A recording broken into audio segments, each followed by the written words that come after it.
And Richard, just since we're on this kind of issue of origins, on your view, and perhaps if you could think of it too, not just in a theistic evolutionary picture, but those Christians that hold to some sort of direct creation of the first human persons. On your view, how does the soul come into existence? You have this sharp break. What the sharp break is the emergence of the soul.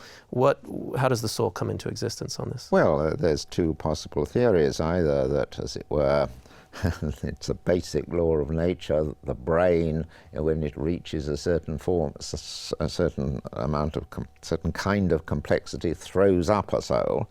Or alternatively, that God gives to individuals who have a brain of that complexity, when it reaches that stage, a soul. I don't have a very strong view which of these is correct, because God may operate through producing laws of nature which are such that when the brain acquires a certain complexity, then it throws up a soul, or conversely, he may act directly. And as regards anything I've been saying today, it's perfectly compatible with creationism. As far as anything, even if humans are not produced, don't have an animal ancestry, still there must have been a first human, and therefore again a break in the evolutionary process. So it doesn't matter, for the sake of my argument, whether the process of evolution of bodies was gradual or suddenly human bodies arrived.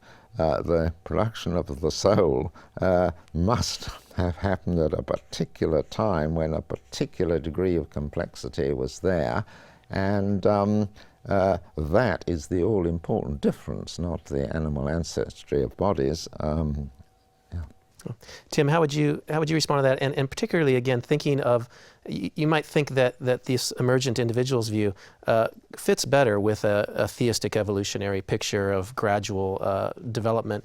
But if you were addressing Christians who believe in, for various biblical, theological, philosophical reasons, perhaps even, in the direct creation of human persons, that would seem to be a view that would not fit as well with the emergent individual's view. Or do you have thoughts on that?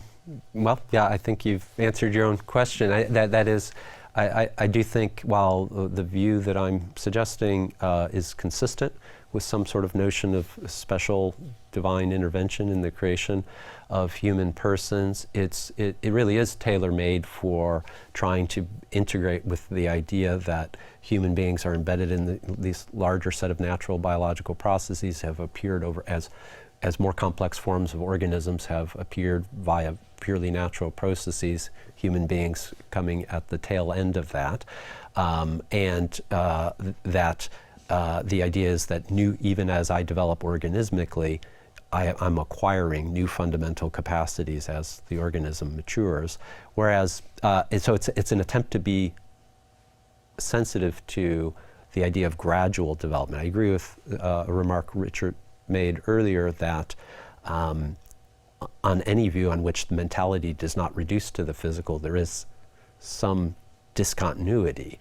But there's discontinuity and there's discontinuity, and just how sharp it's an attempt to kind of minimize the discontinuity, the degree of discontinuity. But if you have a picture on which God creates human individuals at a moment in time directly, as it were, then why not go with the soul view? It has an easier time dealing with issues of survival of death in the afterlife.